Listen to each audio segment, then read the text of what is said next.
हिंदुहृदय सम्राट शिवसेना प्रमुख बाळासाहेब ठाकरे यांची शिवसेना ओरबडून घेतली। आमचं चिन्ह, आमचा पक्ष हा ओरबडून घेतला आणि गद्दारांच्या हातात सोपवला। त्यांना वाटलं नेतृत्व संपेल, शिवसेना संपेल,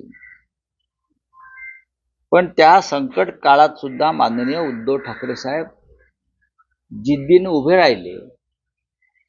त्यांनी आपला पक्ष नव्याने उभा केला। 9 खासदार वेगळ्या चिन्हावर निवडून आणले आणि आज आम्ही विधानसभा जिंकण्याच्या दिशेनं दमदार पावलं टाकत आहोत। हे सोपं नाही। या राज्याची जनता माननीय उद्धव ठाकरे यांच्या पाठीशी उभी राहिली। या राज्याच्या जनतेने जे बाळासाहेब